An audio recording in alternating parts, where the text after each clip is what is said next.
اے میرے بیٹوں تم کس کی عبادت کرو گے؟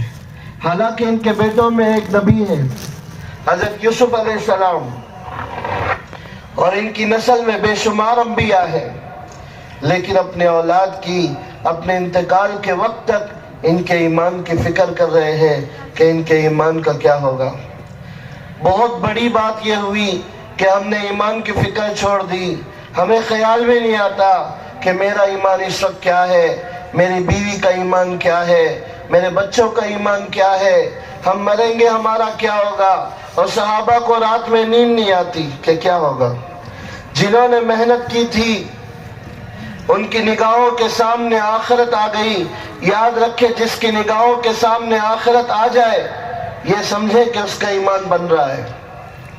حارث ابن مالک رضی اللہ عنہ سے اللہ کے حبیب علیہ السلام نے پوچھا کیف اصبحت، کس حال میں صبح کی؟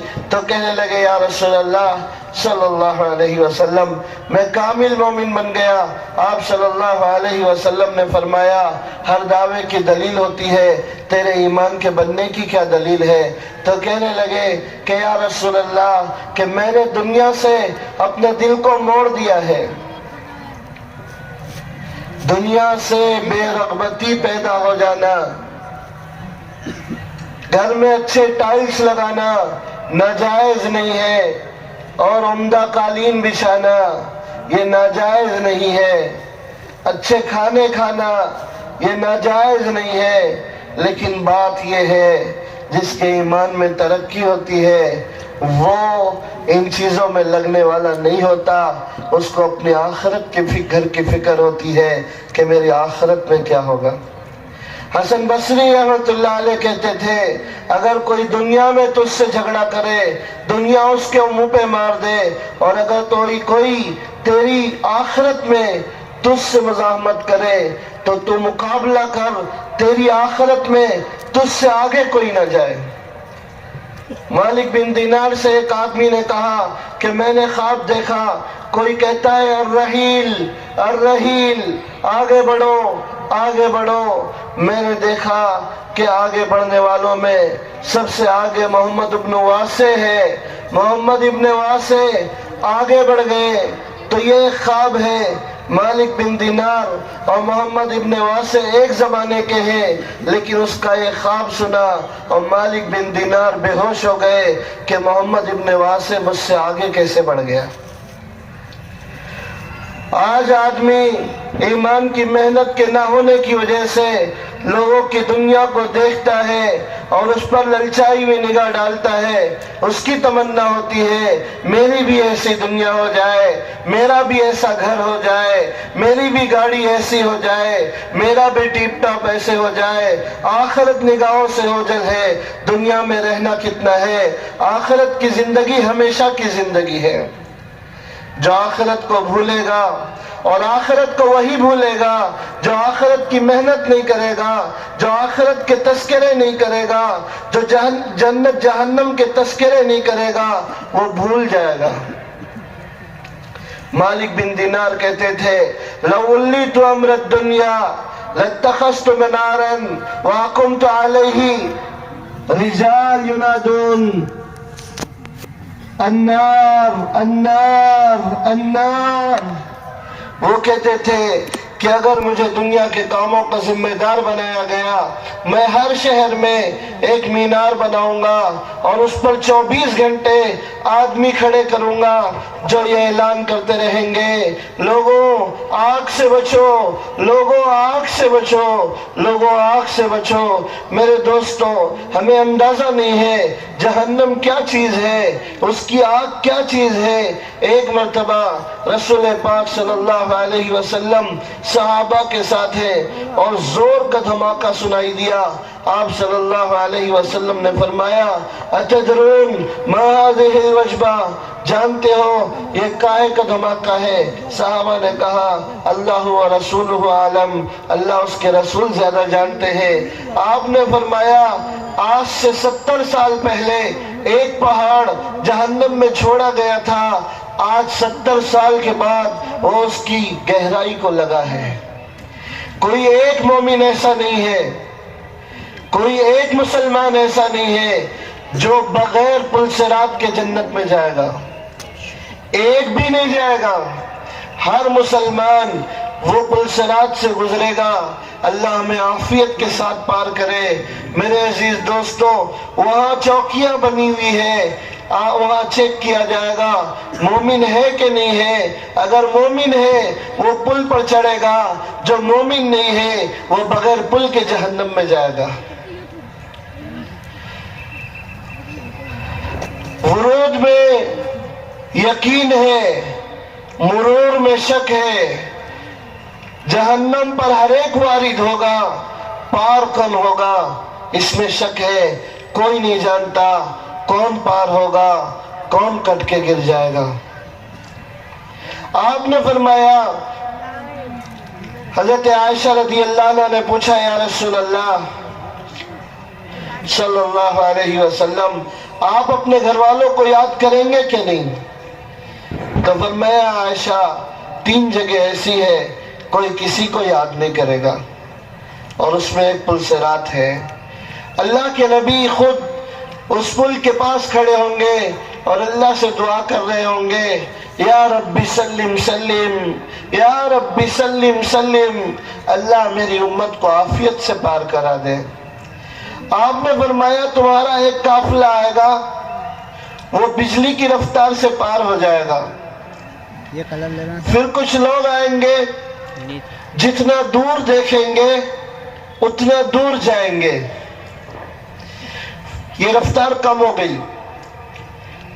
آپ نے فرمایا، کچھ لوگ ہوں گے جو جوان مردوں کے دوڑنے کی رفتار سے پار کریں گے۔ آپ علیہ السلام نے فرمایا، یہ رفتار کم ہو گئی۔ آپ نے فرمایا، کچھ لوگ ہوں گے جو تیز پرندوں کے اڑنے کی رفتار سے پار کریں گے، اور یوں فرمایا کہ پار ہونے والوں میں ایسے لوگ بھی ہوں گے جو گھسٹ کے پار کریں گے، اور ایک روایت میں ہے کہ پار ہونے والوں میں ایسے بھی ہوں گے کہ ایک کے کندھے پہ دوسرا ہوگا۔ گہرائی 70 سال کی ہے، اور اس پل پر سے گزرنا ہے۔ چوڑائی کا علم اللہ کو ہے۔ تو صحابہ کا ہم پر احسان ہے، وہ پوچھتے ہیں کہ اللہ کے نبی ایسا کیوں ہے، یہ فرق کاہے کا ہے؟ تو آپ صلی اللہ علیہ وسلم نے فرمایا، یہ عمل کا فرق ہے، عمل کے گنتی کا نہیں، عمل کے وزن کا فرق ہے۔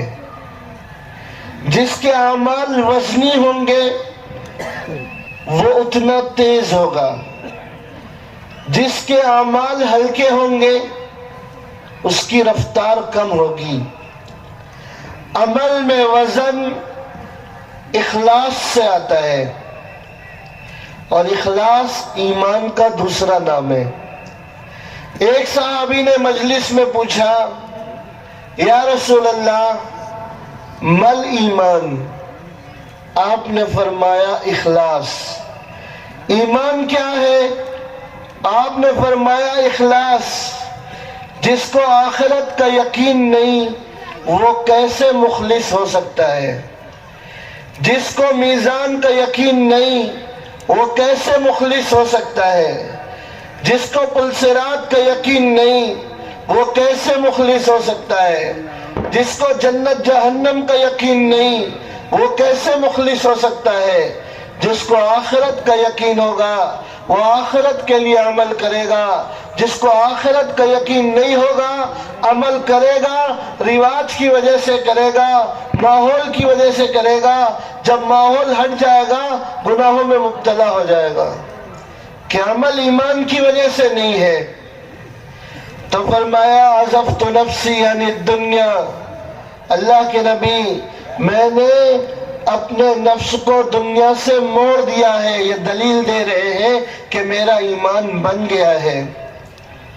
پہلی دلیل ایمان کے بننے کی، دنیا کی محبت کم ہو جائے آخرت کا شوق بڑھ جائے۔ پہلی دلیل اس راستے کی کہ آخرت کی رغبت بڑھے، یہ پہلی دلیل ہے۔ تو کہا عزفت نفسی عن الدنیا، کہ میں نے دنیا سے منہ موڑ لیا ہے۔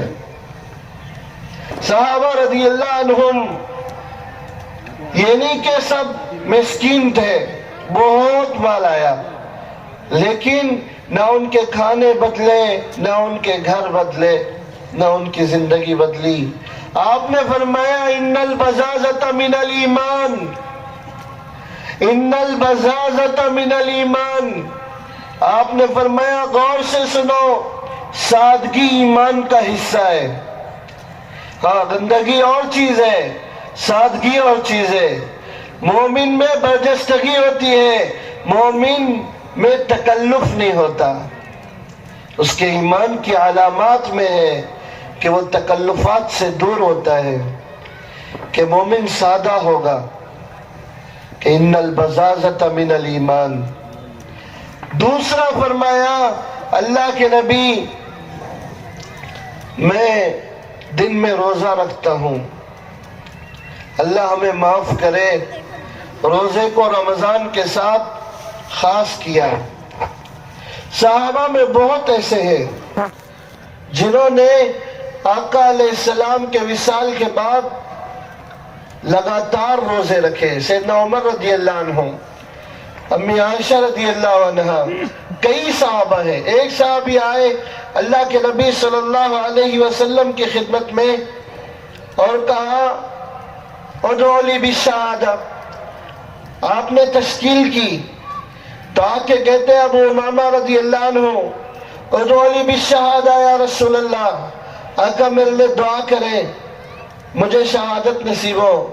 آپ نے فرمایا اللہم سلمہم وغنمہم، اے اللہ انہیں مال غنیمت اور سلامتی کے ساتھ لوٹا۔ 3 بار دعا کرائی، 3 بار آپ نے دعا کی اللہم سلمہم وغنمہم، تو مال غنیمت کے ساتھ اور سلامتی کے ساتھ لوٹے۔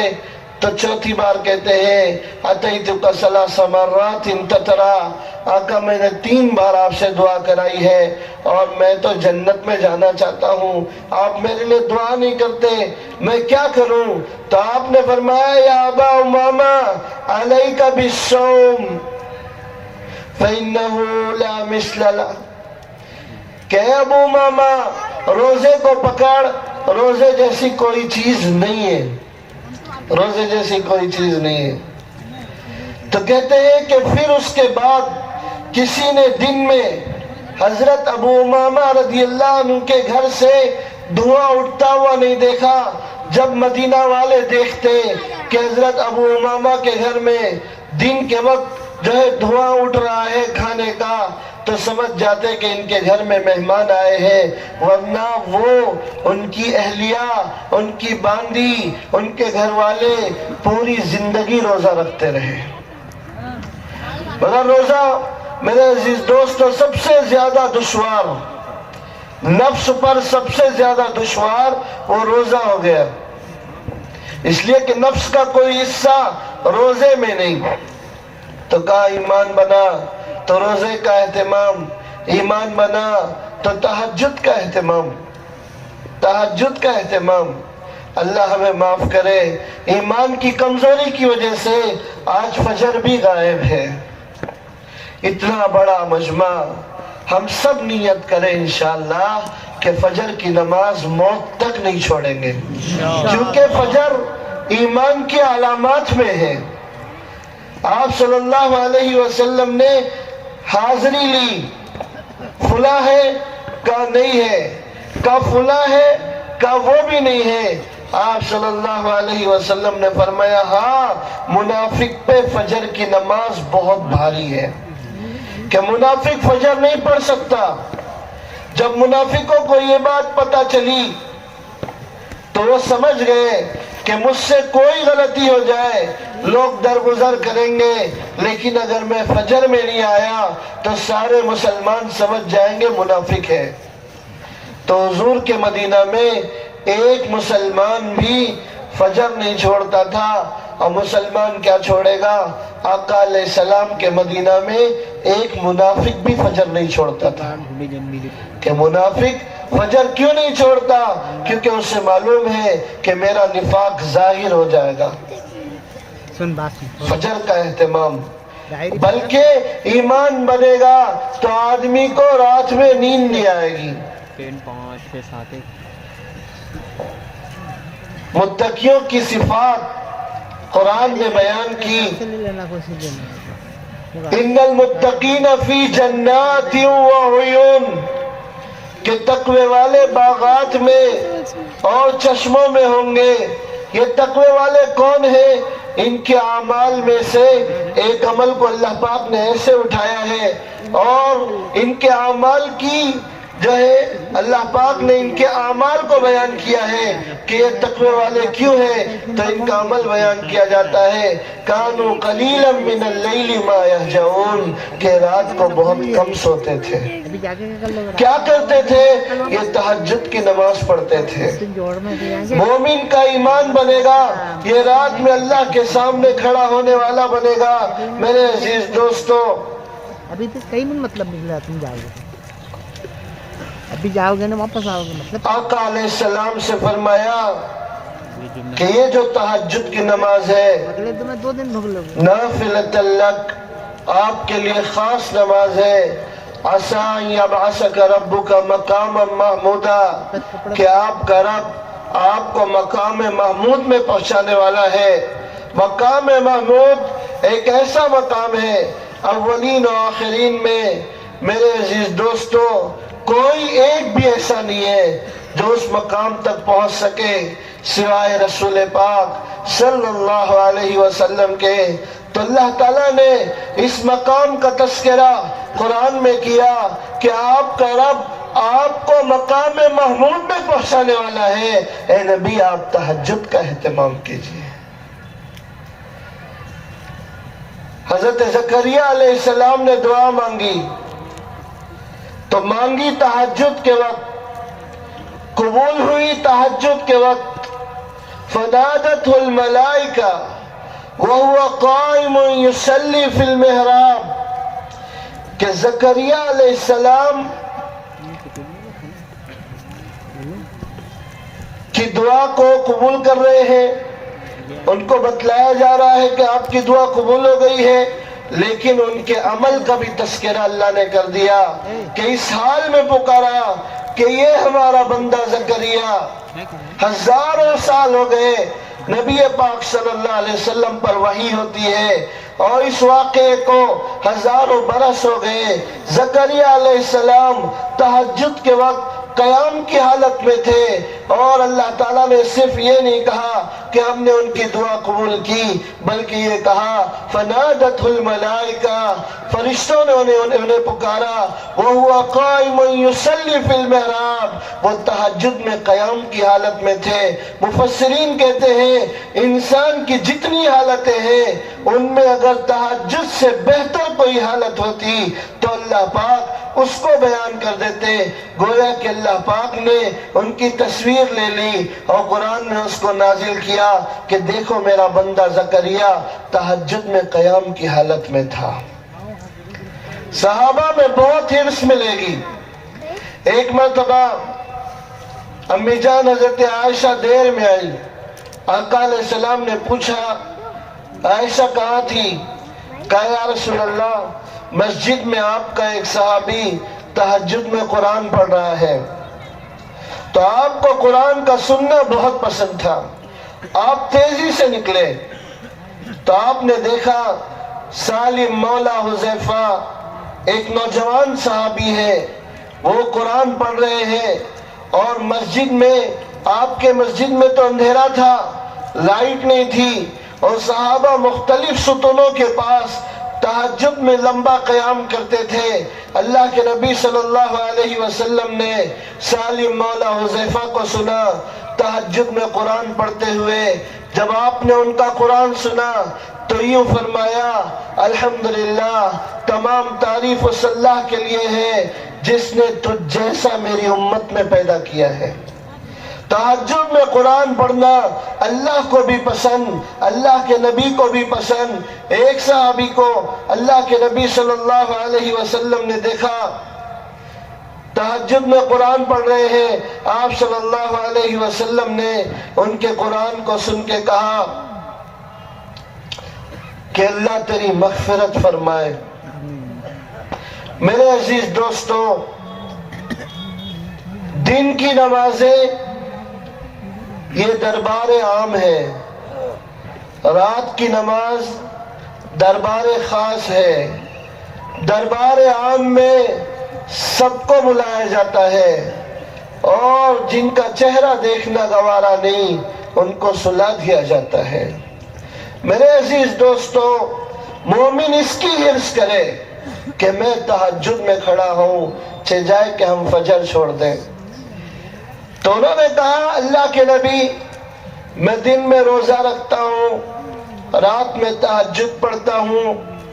پھر کہا اللہ کے حبیب، وہ دن جس دن اللہ کا عرش لایا جائے گا وہ میری نگاہوں کے سامنے ہے، اور جنت میں جنتیوں کی ملاقات میں اپنی آنکھوں سے دیکھ رہا ہوں، اور جہنم میں جہنمی رو رہے ہیں، چیخ رہے ہیں، ان کی چیخ و پکار، ایک دوسرے پہ گرنا پڑنا، ان کی آوازیں میں اپنے کانوں سے سن رہا ہوں۔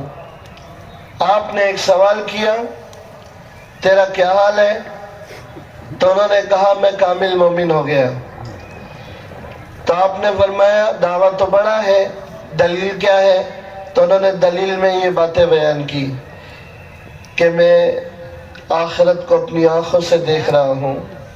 تو آپ صلی اللہ علیہ وسلم نے فرمایا عرفتا فلزم، اے حارث، جس کو تو نے ایمان کہا یہی ایمان ہے، اس سے چمٹ جا۔ ان کے دعوے پر آقا نے تصدیق کی مہر ثبت کر دی۔ آپ صلی اللہ علیہ وسلم نے یوں فرمایا حارث ایسا مومن ہے کہ اس کا دل نور ایمان سے منور ہو گیا ہے۔ تو ایمان کا نور یہ ہے کہ آخرت نگاہوں میں آ جائے۔ اب ہم دیکھیں کتنی راتیں ہماری ایسی ہے کہ ہمیں رات میں اس وجہ سے نیند نہیں آتی کہ اللہ میں پل صراط پہ کیسے گزروں گا۔ اے اللہ، مرنے کے بعد آج جو میرے عزیز دوستو یہ امت اللہ کی غیبی مددوں سے محروم ہے، اس کی وجہ یہ نہیں ہے کہ ہم حضور کے زمانے سے دور ہیں، اس کی وجہ یہ نہیں ہے کہ ہم میں کوئی صحابی نہیں ہے، اس کی یہ وجہ نہیں ہے۔ اللہ کی غیبی مدد قیامت تک ہے اور ہر ایمان والے کے ساتھ ہے۔ ایک بچہ بھی اگر ایمان بنانے کی محنت کرے گا، اللہ کی تائید، اللہ کی غیبی مدد اس کے ساتھ ہوگی۔ اس لیے جو مددیں نبیوں کے ساتھ ہوئی ہے، ایسی مددیں صحابہ کے ساتھ بھی ہوئی۔ آج یہ امت اللہ کی غیبی مدد سے محروم ہو گئی، وجہ اس کی یہ ہے مسلمان بہت ہے، مومن بہت تھوڑے رہ گئے۔ نیند آ رہی ہے؟ مسلمان بہت ہے لیکن ایمان کی محنت کرنے والے نہیں، بلکہ ایمان کی محنت کو ضروری سمجھا بھی نہیں۔ اور صحابہ ایمان کی محنت کو ضروری سمجھتے تھے۔ کیسی مدد ہے؟ جیلر نے پانی دینے سے انکار کیا کہ پانی نہیں دیں گے، تو کہتے اللہ پانی دیجئے، تو اللہ تعالیٰ نے بادل بھیجا جیل میں اور بارش ہوئی، اپنی ضرورت کو پورا کیا۔ حسن و حسین حضور کے پاس ہے، تو رات کا اندھیرا ہے، آپ کی مسجد میں بھی چراغ نہیں، آپ کے گھر میں بھی چراغ نہیں تھا۔ تو ایک صحابی نے کہا اللہ کے حبیب میں ان کو چھوڑ کے آؤں، کہا نہیں یہ چلے جائیں گے۔ جب دونوں بچے باہر نکلے تو بجلی چمکی۔ بجلی کی چمک کتنی دیر رہتی ہے؟ ایک پل میں آتی ہے پھر چلی بھی جاتی ہے، لیکن اس دن بجلی اتنی دیر تک چمکتی رہی کہ یہ بچے حضور کے پاس سے نکلے اور اپنی ماں تک پہنچ گئے کہ بچوں کے ساتھ اللہ کی غیبی مدد. 2 صحابی مسجد میں بیٹھے، رات میں دیر ہوئی، دونوں باہر نکلے تو دونوں میں سے ایک کی لاٹھی روشن ہو گئی. آگے 2 راستے آئے تو دونوں کی لاٹھیاں روشن ہو گئی جیسے ٹیوب لائٹ جل رہی ہے. حضرت علی رضی اللہ عنہ کو کسی نے دیکھا کہ سردی میں پتلی چادر اڑے ہوئے ہیں اور گرمی میں اون کے کپڑے، تو کسی نے پوچھا کہ امیر المومنین اتنی سردی کڑاکے کی چادر پتلی اوڑھتے ہیں اور گرمی میں لوگ پسینے سے نہاتے ہیں اور آپ اونی کپڑے پہنتے ہیں. تو کہا آقا علیہ السلام نے مجھے خیبر میں بھیجا تھا تو دعا کی تھی، اے اللہ علی کی موسم کے اثر سے حفاظت فرما. اس کے بعد سے آج تک نہ سردی لگی نہ گرمی لگی. ایک مومن کے لیے اللہ پاک نے اس کی موت تک نظام تبدیل کر دیا. 2 صحابی چل رہے، جماعت سے پیچھے ہو گئے، جماعت آگے ہو گئی. جماعت میں حضرت امیر المومنین عمر رضی اللہ عنہ ہے. بارش شروع ہوئی موسلا دھار، تو کہتے ہیں اللہم حوالینا ولا علینا، اے اللہ ہم پر نہ برسے، دائیں بائیں برسے.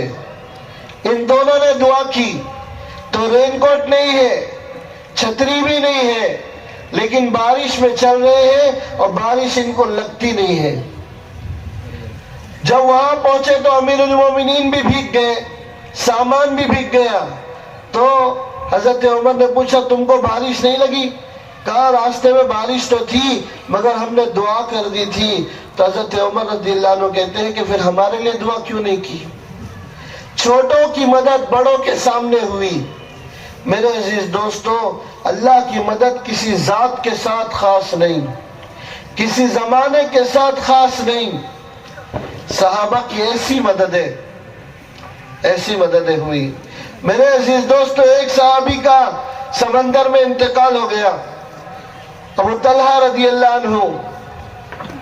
اور صحابہ خشکی کا انتظار کرتے رہے کہ جب خشکی آئے گی تو ان کو اچھی جگہ دفن کریں گے. تو سمندر کا سفر چلتا رہا کہ 7 دن گزر گئے. 7 دن تک ہمیں خشکی نہ ملی.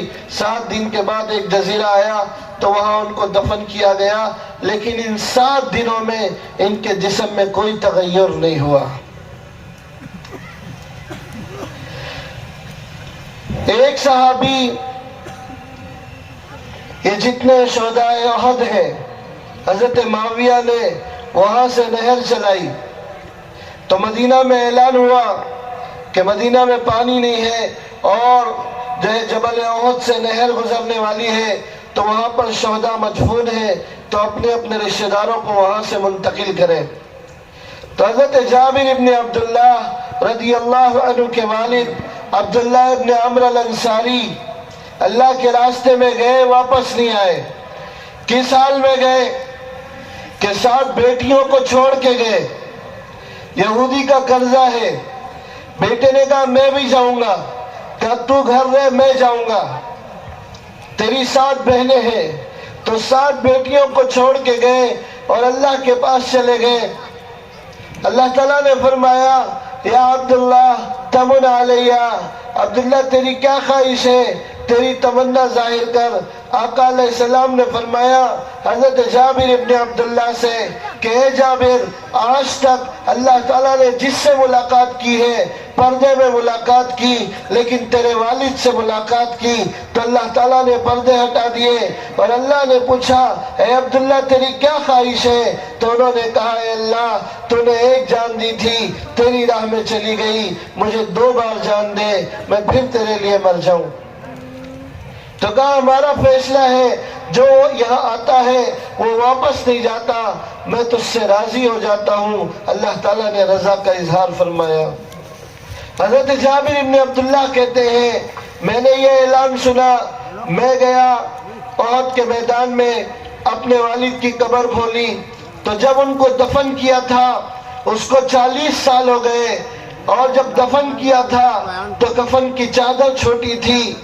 سر پہ ڈالی جاتی پیر کھل جاتے، پیر پہ ڈالی جاتی سر کھل جاتا، تو سر پر چادر ڈالی اور پیر پر اسخر کے پتے ڈالے۔ جب 40 برس کے بعد ان کی قبر کھولی گئی تو چادر بھی ویسی ہی تھی اور پتے بھی ویسے ہی تھے۔ حضرت حمزہ رضی اللہ عنہ کو جو ہے غلطی سے کدال لگ گئی، ان کے انگوٹے میں قبر کھودتے ہوئے، تو جب ان کے انگوٹے میں کدال لگی تو اس میں سے تازہ خون نکلنے لگا۔ 40 برس ہو گئے ہیں، حیًّا و میتًا اللہ تعالیٰ نے صحابہ کی حفاظت کی۔ تو اللہ کی مدد ایمان والوں کے ساتھ ہے۔ میرے عزیز دوستو، ابو مسلم خولانی مسجد نبوی صلی اللہ علیہ وسلم میں آئے تو حضرت عمر رضی اللہ عنہ نے دیکھا ایک نیا آنے والا۔ حضرت عمر کو اللہ تعالیٰ نے فراست دی تھی۔ حضرت عمر اٹھے، ان کے پاس گئے، پوچھا تم کون ہو؟ تو انہوں نے کہا میرا نام عبداللہ بن صوب ہے۔ وہ کنیت سے مشہور تھے ابو مسلم۔ انہوں نے اپنی کنیت چھپائی، کہا میرا نام عبداللہ بن صوب ہے۔ کہا کہاں کے ہو؟ بات کرتے کرتے حضرت عمر پہچان گئے، کہا تم ابو مسلم خولانی ہو؟ تو کہا ہاں۔ تو جب ہاں کہا تو حضرت عمر رضی اللہ عنہ نے انہیں اپنے گلے لگایا اور کہا اللہ تیرا احسان ہے، تو نے ایسے آدمی سے ملاقات کرائی جس کی تو نے وہ مدد کی جو تو نے اپنے خلیل حضرت ابراہیم علیہ السلام کی کی۔ کہ اسود عنسی نے حضرت ابو مسلم خولانی کو آگ میں ڈالا، حضرت ابو مسلم خولانی آگ میں رہے اور وہ آگ ان کے جسم کو کیا جلاتی، ان کے کپڑے بھی محفوظ رہے۔ اللہ کی مدد قیامت تک ہے۔ یہ تو تابعی ہے، تابعی کی ایسی مدد ہوئی کہ صحابہ کے ساتھ مددیں تو بہت ہیں لیکن ایسا واقعہ صحابہ کے ساتھ نہیں ملتا۔ ام شریک رضی اللہ عنہ عورت ہے، دعوت دے رہی ہے قریش کی سردار عورتوں کو۔ لوگوں کو پتا چلا یہ ہماری عورتوں کو دعوت دیتی ہے، خود کہتی ہے میرے ہاتھ پیر باندھ دیے، مجھے ایسے اونٹ پہ ڈال دیا جس پہ کچھ بچھا ہوا بھی نہیں تھا، مجھے 3 دن اور 3 رات صحرا میں لے کے چلے، اور خود جو ہے جب نخلستان دیکھتے، درخت دیکھتے، اس کے نیچے آرام کرتے، کھاتے، اور میرے اونٹ کو دھوپ میں چھوڑ دیتے۔ 3 دن تک عرب کے دھوپ میں تپتی رہی، زندگی کی جو ہے آخری رمق باقی ہے اور سوکھ گئی، گویا مرنے کو ہو گئی۔ کہتی ہے ایک دن وہ لوگ سو گئے تو میں نے اللہ سے کہا اے اللہ مجھے بھوک لگی، مجھے پیاس لگی، تو اللہ نے آسمان سے ڈول اتارا، سفید رسی سفید ڈول، کہا میرے منہ تک آیا، میں نے پی لیا۔ وہ جنت کا پانی اللہ نے اتارا، میں نے اس کو پیا، میری حالت ٹھیک ہو گئی، میری زندگی لوٹ گئی، میری طاقت لوٹ گئی اور میں بالکل حشاش بشاش ہو گئی۔ وہ لوگ جاگے، انہوں نے مجھے دیکھا تو مر رہی تھی، کیسے زندہ ہو گئی؟ تو انہوں نے کہا کہ تو نے ہمارا کھانا کھایا، پانی پیا؟ تو کہتی ہے میرے ہاتھ پیر بندھے ہوئے ہیں، تمہارے برتن بھی بندھے ہوئے۔ تو کہا ہاں تیرے ہاتھ پیر بھی بندھے ہوئے ہیں، ہمارے برتن بھی بندھے ہوئے ہیں، اب تو بتا کہ تو کیسے زندہ ہو گئی؟ تو کہا اللہ نے میرے لیے آسمان سے ڈول اتارا، تو جو مارنے کے لیے لے جا رہے تھے وہ سب کے سب ایمان میں داخل ہو گئے۔ میرے عزیز دوستو، اللہ کی غیبی مدد کو دیکھ کے تو اللہ کی مدد مومنین کے ساتھ ہے۔ ایک بچہ بھی ایمان بنائے گا، اللہ کا غیبی نظام اس کے لیے حرکت میں آئے گا۔ ایک خاندان ایمان بنائے گا، اس خاندان کے ساتھ اللہ کی مدد ہوگی۔ اس لیے میرے عزیز دوستو، مسئلہ یہ ہوا کہ ہم نے آخرت کے تذکرے چھوڑ دیے، آخرت کی صرف باتیں رہ گئی، میرے عزیز دوستو معلومات رہ گئی، تذکرے ختم ہو گئے۔ اور صحابہ کا حال یہ تھا کہ آخرت کا ایسا استحضار تھا کہ صحابی اپنے گھر میں ہیں اور رو رہے ہیں، ان کے رونے سے ان کی بیوی بھی روئی، ان کی باندی بھی روئی۔ تو پوچھتے تم دونوں کیوں رو رہی ہو؟ کہا آپ کے رونے نے رلایا۔ کہا میں تو اس لیے رو رہا ہوں کہ پل صراط پہ کیسے گزروں گا۔ صحابی کو پل صراط یاد آ رہی، میرے عزیز دوستو ہم کو یاد نہیں آتی۔ وجہ اس کی یہ ہے کہ ہم نے ایمان کی محنت کو ضروری نہیں سمجھا۔ ایمان ایک جسم کی طرح ہے اور یقین اس کی روح ہے۔ میرے عزیز دوستو اللہ کی بڑائی و عظمت کا یقین، آخرت کا یقین یہ محنت سے حاصل ہوگا۔ ہر ایمان والے کے لیے ضروری ہے کہ اپنے ایمان کی فکر کرے، ورنہ صحابہ رضی اللہ عنہم کو کیا ضرورت تھی؟ ان کی نگاہوں نے جبریل کو دیکھا، بڑے مجمع میں جبریل آئے، انسان کی شکل میں آئے، آپ کے سامنے بیٹھے، سوالات کیے، یا رسول اللہ مل ایمان ومل احسان ومت الساعہ وما اشراطها، یہ سوالات کیے، آپ نے انہیں جوابات دیے۔ جب وہ چلے گئے اللہ کے نبی صلی اللہ علیہ وسلم نے پوچھا اتدرون من السائل، جانتے ہو کون تھے؟ تو کہا اللہ و رسولہ عالم، اللہ اس کے رسول زیادہ جانتے ہیں۔ تو آپ صلی اللہ علیہ وسلم نے فرمایا جبریل تھے جو تمہیں تمہارا دین سکھانے آئے تھے۔ تو صحابہ کے مجمع نے جبریل کو دیکھا، بلکہ اس زمانے کے مشرکین نے فرشتوں کو دیکھا۔ دو آدمی احد کے پہاڑ پہ چلے گئے، جو جیتے گا اس کے ساتھ ہو جائیں گے، ایمان والے نہیں ہیں، اور انہوں نے بادلوں میں گھوڑے کی ٹاپوں کی آواز سنی اور یہ سنا ہیزم آگے بڑھ، ہیزم آگے بڑھ۔ ایک تو یہ آواز سن کے مر گیا، دوسرے کو اللہ نے یہ بتانے کے لیے زندہ رکھا۔ میرے عزیز دوستو ہیزم حضرت جبریل کے گھوڑے کا نام ہے کہ مشرکین نے فرشتوں کو دیکھا، تو صحابہ فرشتوں کو دیکھ رہے ہیں، صحابہ آقا علیہ السلام کو دیکھ رہے ہیں۔ آپ کا دیدار ہی ایمان بڑھا دیتا تھا۔ جو آپ کو دیکھے گا اس کے ایمان میں اضافہ ہو جائے گا۔ سفر میں حضرت بلال نے اذان دی تو بچے اذان کی نقل اتارتے ہیں، تو چند بچے تھے وہ اذان کی نقل اتارنے لگے، تو آپ نے فرمایا ان بچوں کو لاؤ۔ تو بچے سب مسلمان نہیں تھے، وہ بھاگ گئے، تو ایک بڑا بچہ تھا وہ نہیں بھاگا، تو انہیں لایا گیا۔ آپ نے فرمایا بیٹا کیا کہہ رہے تھے اور کہو؟ تو انہوں نے کہا اللہ اکبر اللہ اکبر۔ آپ نے فرمایا زور سے کہو، تو کہا اللہ اکبر اللہ اکبر۔ پھر فرمایا آگے، تو مطلب جانتے تھے، خاموش ہو گئے، کچھ نہیں کہتے۔ اشہد ان لا الہ الا اللہ کا تو انکار ہے، اللہ کو ایک نہیں مانتے۔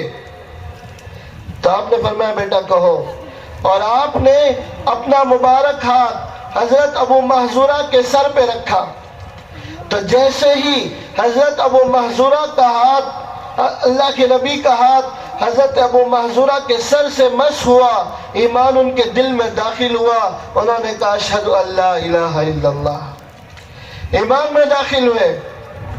اور پھر بعد میں حضرت ابو محذورہ کو لوگوں نے دیکھا کہ ان کے بال بہت بڑھ گئے، کمر تک آ گئے۔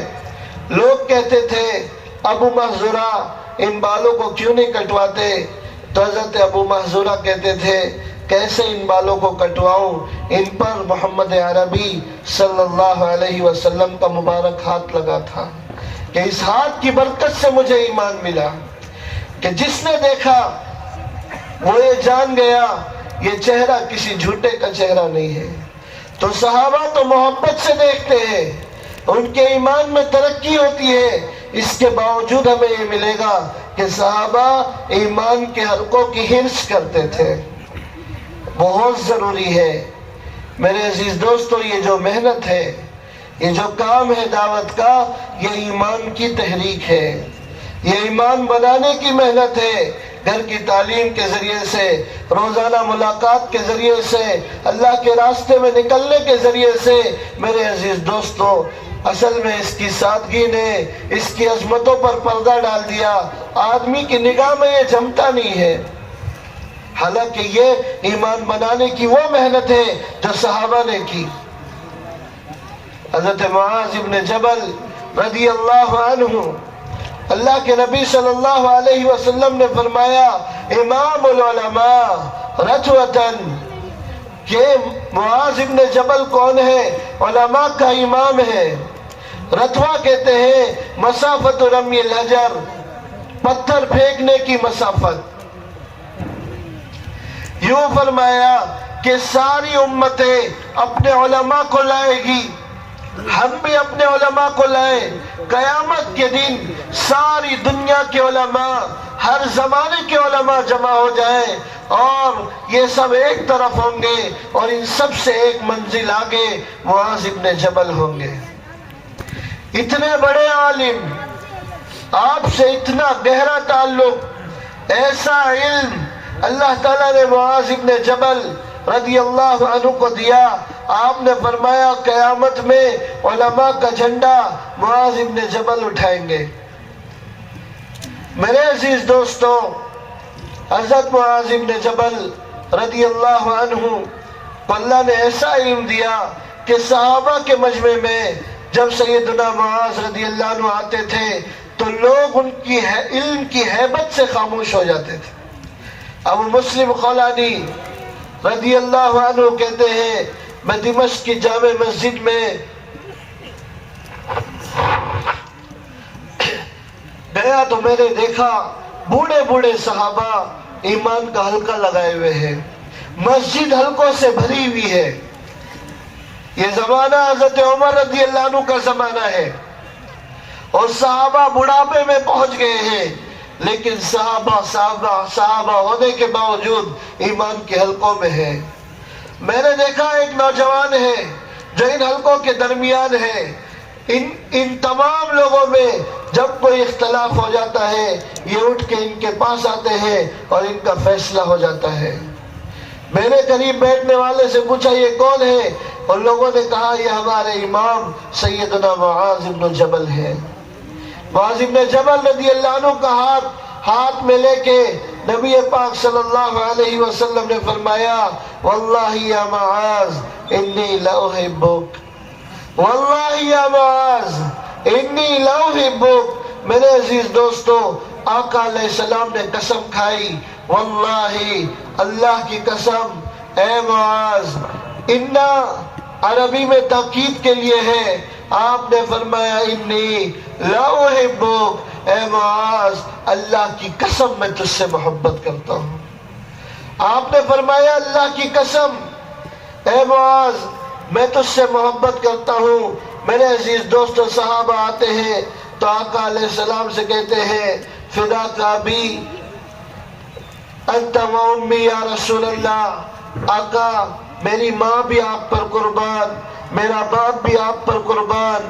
سیدنا معاذ ابن جبل ایسے صحابی ہیں، اللہ کے نبی صلی اللہ علیہ وسلم نے قسم کھا کے فرمایا اے معاذ مجھے تجھ سے محبت ہے. آپ صلی اللہ علیہ وسلم نے انہیں یمن بھیجا تو خود ان کو سوار کرایا.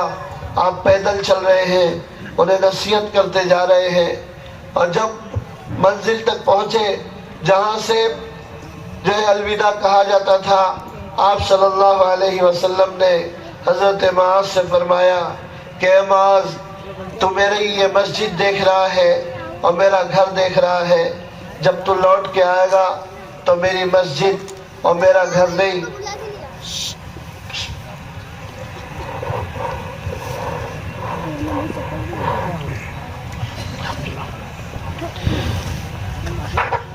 بلکہ میری قبر اور میری مسجد دیکھے گا. بہت روئے لیکن اللہ کے راستے میں چلے گئے.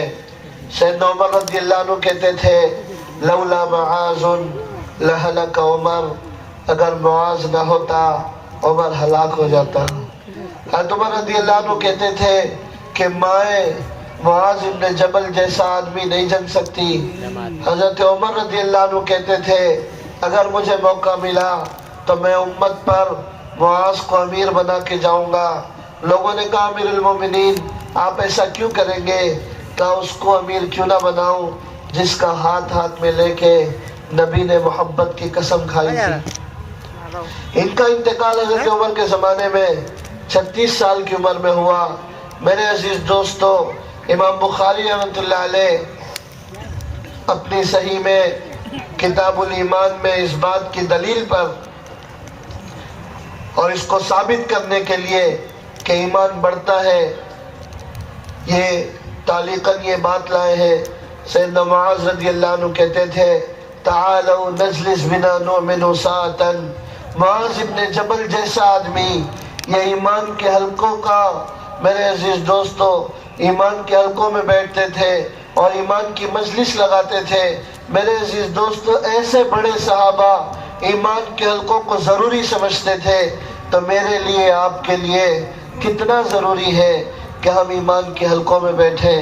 میرے عزیز دوستو، ایمان کی محنت نہ کرنے کی وجہ سے اور ایمان کی محنت کو ضروری نہ سمجھنے کی وجہ سے میرے عزیز دوستو نمازوں میں نقصان آ گیا۔ ایک تو نماز پڑھتے نہیں، اور جو لوگ نماز پڑھتے ہیں میرے عزیز دوستو وہ صحیح نہیں پڑھتے۔ حالانکہ فرمایا قد افلح المؤمنون الذین هم فی صلاتهم خاشعون۔ قد افلح، یہ افلح یہ پاسٹ ٹینس ہے، یہ زمان ماضی ہے۔ اللہ نے قد لا کر تاکید کے ساتھ کہا قد افلح، کامیاب ہو گئے، کامیاب ہو گئے مومن کامیاب ہو گئے۔ کون سے مومن کامیاب ہو گئے؟ الذین هم فی صلاتهم خاشعون، جن کی نمازوں میں خشوع ہے۔ ایک مسئلہ نماز کے پڑھنے ہی کا ہو گیا۔ میرے عزیز دوستو، مسلمانوں نے 5 وقت اہتمام سے پڑھنے کو، نماز پڑھنے کو ضروری نہیں سمجھا۔ بہت سارے لوگ یہ کہتے ہیں وقت ملتا ہے تو نماز پڑھتے ہیں۔ میرے عزیز دوستو، نماز چھوڑ کے آدمی مسلمان کیسے باقی رہ سکتا ہے؟ آقا علیہ السلام نے فرمایا الصلاة عماد الدین فمن اقامها اقام الدین ومن ہدمها ہدم الدین، کہ نماز دین کا ستون ہے، جس نے اسے قائم کیا اس نے اسلام کو قائم کیا، جس نے نماز چھوڑی اس نے اسلام کو گرا دیا۔ نماز چھوڑنے والا آپ صلی اللہ علیہ وسلم نے فرمایا ایمان والے میں اور بے ایمان میں فرق نماز کا چھوڑنا ہے۔ مومن، اس کا مطلب یہ ہے کہ مومن سے اور غلطیاں ہو سکتی ہیں لیکن نماز چھوڑنے کا گناہ مسلمان سے نہیں ہو سکتا۔ اور جس کے پاس ایمان نہیں ہے اس سے بہت سی اچھائیاں ہو سکتی ہے لیکن وہ نماز نہیں پڑھ سکتا۔ میرے عزیز دوستو، نماز پورا دین نہیں ہے، نماز تو دین کی سرحد ہے۔ جو نماز 5 وقت پڑھے گا وہ اسلام کی سرحد کے اندر ہے۔ جو نماز پڑھنے کو ضروری نہیں سمجھتا ابھی وہ اسلام کی سرحد میں، ملک میں داخل ہی نہیں ہوا۔ آپ علیہ السلام نے فرمایا جو نماز پڑھنے کو ضروری سمجھے وہ جنت میں جائے گا، جو نماز پڑھنے کو ضروری سمجھے گا وہ جنت میں جائے گا۔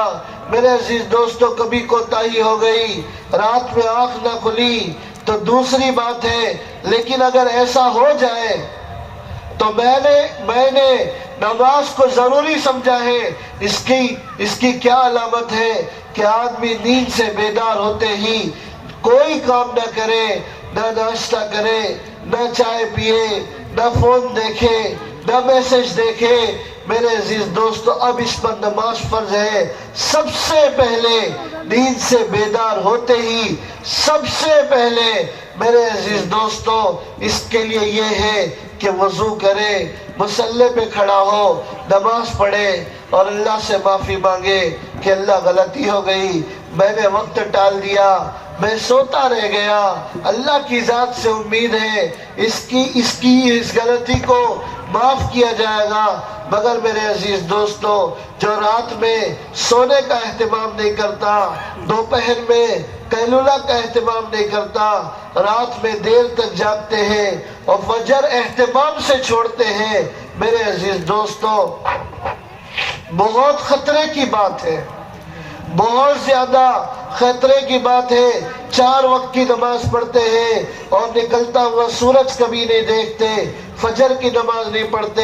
حالانکہ قرآن کہتا ہے وَيْلٌ لِّلْمُصَلِّينَ کہ بربادی ہے نمازیوں کے لیے.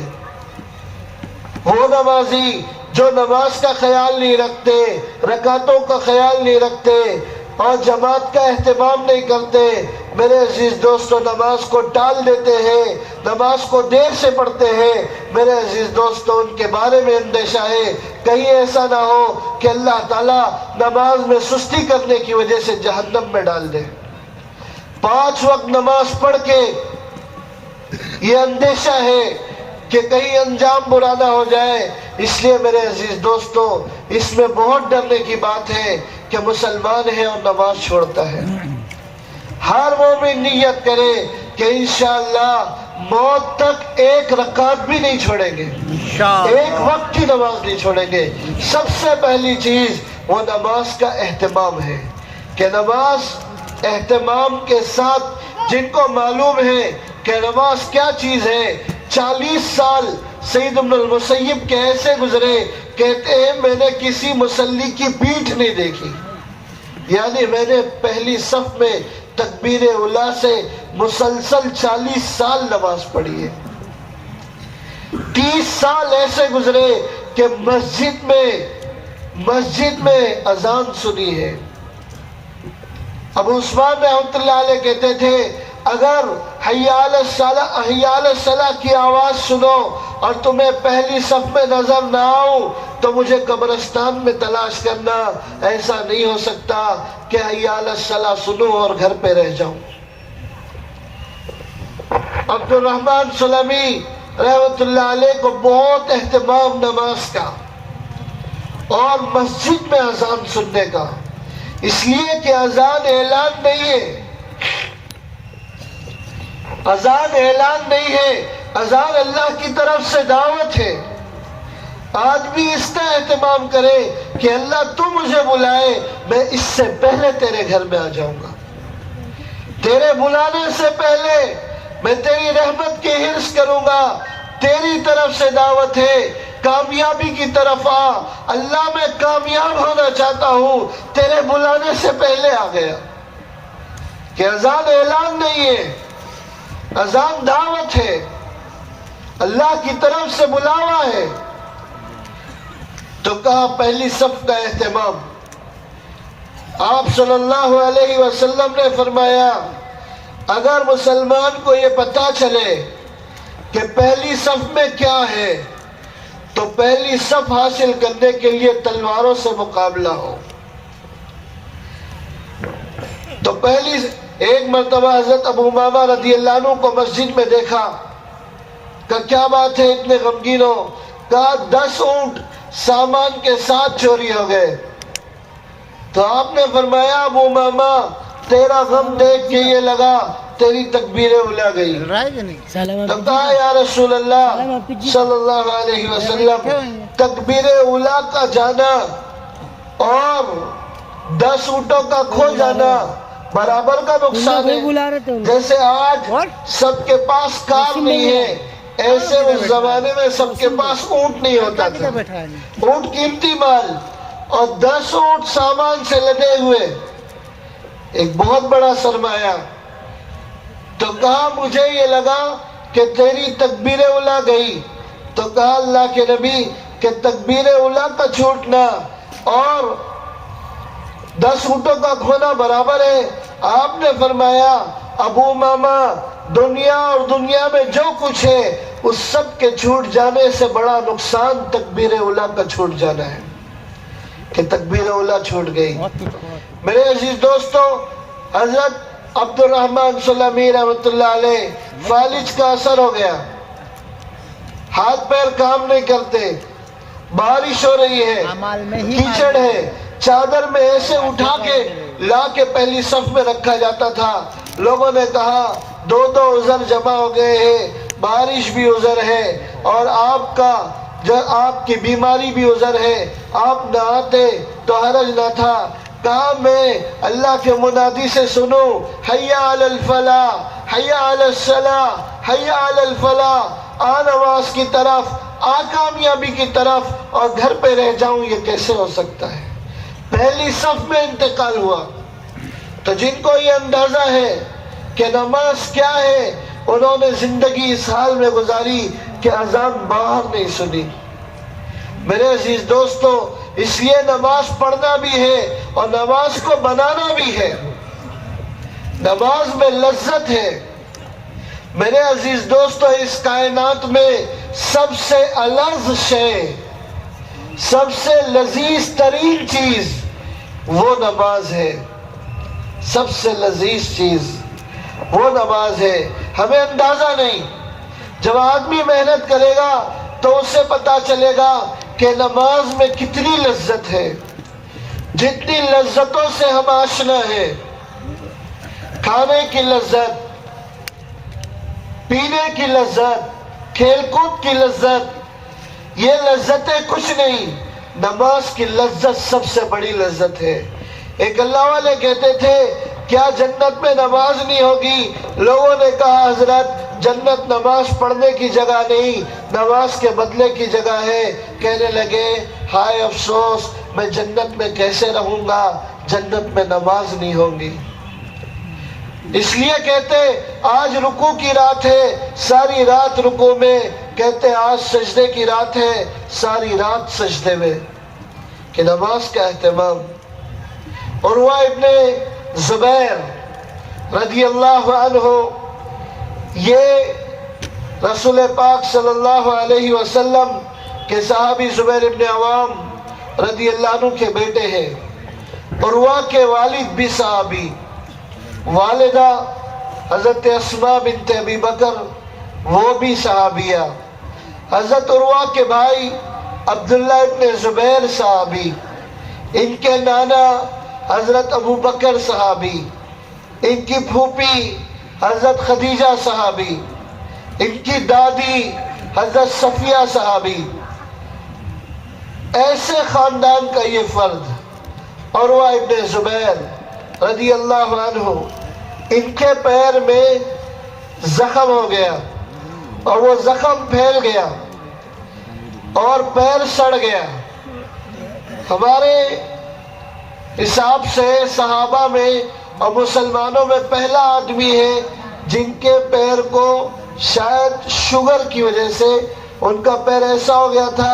اس زمانے کے اطباء نے کہا گھٹنے سے پیر کاٹنا پڑے گا, اگر کاٹا نہ جائے تو جسم میں زہر پھیل جائے گا. تو کہا ٹھیک ہے کاٹو.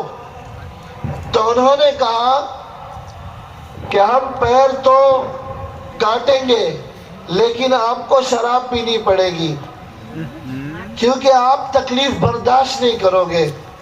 اس زمانے کے آلات ویسے تو نہیں تھے جیسے آج کے آلات ہیں, بے ہوشی کا انجیکشن ہے. انہوں نے کہا تم اپنا کام کرو, میں ایک حرام چیز نہیں پی سکتا, میں نماز پڑھنے لگوں تم میرا پیر کاٹ دینا. پیر لمبا کیا, نماز کی نیت باندھی. پہلے چھری سے گوشت کاٹا گیا, آری سے ہڈی کاٹی گئی. ابن زبیر نے آہ بھی نہیں کی. کہتے ہیں اس زخم کو سکھانے کے لیے اس زمانے میں گرم تیل ڈالا جاتا تھا, تو گرم تیل کھولایا ہوا ان کے زخم پہ ڈالا گیا, تب انہوں نے آہ کی. اسی دن عروہ ابن زبیر کا ایک بیٹا, یہ ان کا تعلق یہ امی عائشہ رضی اللہ عنہ کے بھانجے ہیں, اور ہشام ان عروہ ان عائشہ, یہ سلسلۃ الذہب ہے, یہ سونے کی چین ہے. جتنی سند روایت حدیث کی ہے ان سندوں میں یہ اعلیٰ ترین سند ہے، جس حدیث میں عروہ کے بیٹے ہشام اپنے والد سے روایت کرتے ہیں، تو ان کے بیٹے کا انتقال اسی دن ہوا جس دن ان کا پیر کاٹا گیا، اور اس رات میں یہ 2 حادثے ہوئے۔ ان کا معمول تھا 4 راتوں میں تہجد میں قرآن ختم کرنے کا۔ پیر کٹ گیا، بیٹے کا انتقال ہو گیا۔ اس دن بھی لوگوں نے دیکھا حضرت عروہ ابن زبیر رحمہ اللہ، ان کا تہجد کا یہ عمل ناغہ نہیں ہوا، اس رات میں بھی تہجد میں 1/4 قرآن پورا کیا۔ اتنا شدید اہتمام۔ میرے عزیز دوستو، جس کو یہ پتا چل جائے کہ نماز کیا چیز ہے، نماز کیا چیز ہے۔